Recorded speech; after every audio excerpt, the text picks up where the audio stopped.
Welcome back to the Sea Champagne Radio Show. Welcome back, I Love Music Army Van Halen fans, and especially Alex Van Halen fans. We welcome you to the channel today as we have some information and news regarding Alex Van Halen, who just spoke out again.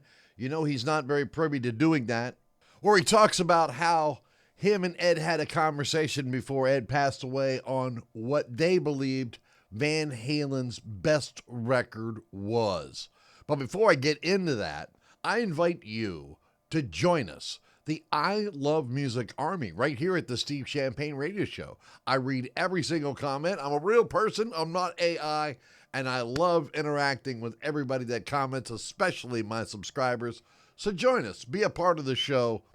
But let's get to this Alex Van Halen thing, shall we?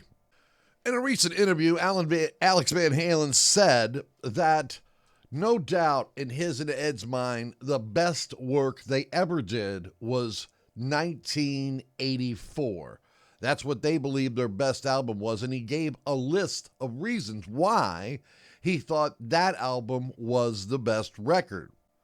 One of the reasons he gave is because the album was recorded at 5150. The studio was built after the Diver Down tour, obviously before 1984 was released, and he gave a brief history of 5150, and for those people that don't know it, they couldn't get a permit to build a studio, so they actually built a racquetball/handball court.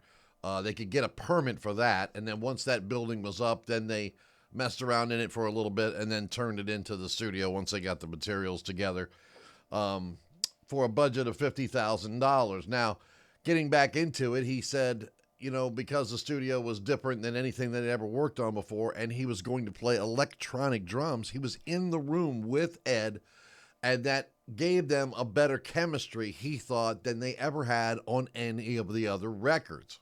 He also mentioned because they didn't have to drive or go to a studio or listen to the bigwigs, because they were recording this record at 5150, they were able to take their sweet time, which they hadn't been able to do with the other records, and that him and Ed discussed that after the record was done, actually before his death and passing, when they were just talking in general, that's when they got what they believed was their best sounding record, the sound that they were actually trying to achieve.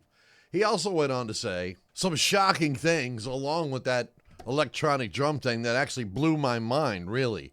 He said because it had the keyboard stuff on it, Jump and I'll Wait, it showed the true versatility of the band, and that Van Halen is not a heavy metal band.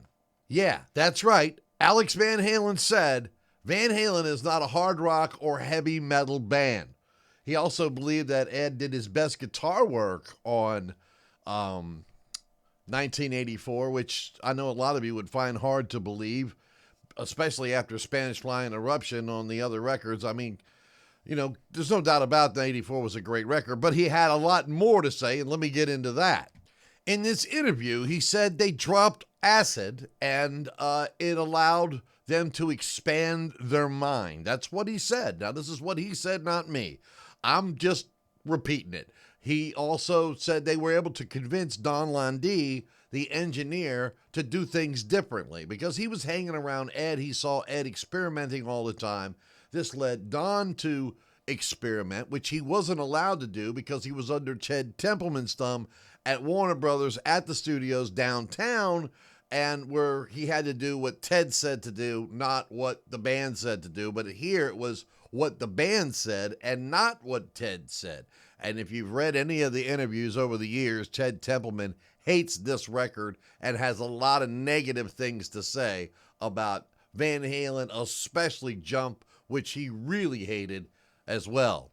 He also said that he believed David Lee Roth's lyrics were the best lyrics that he had ever written, and Jump is not about suicide, because some people actually think it's about taking a jump off a cliff and committing suicide.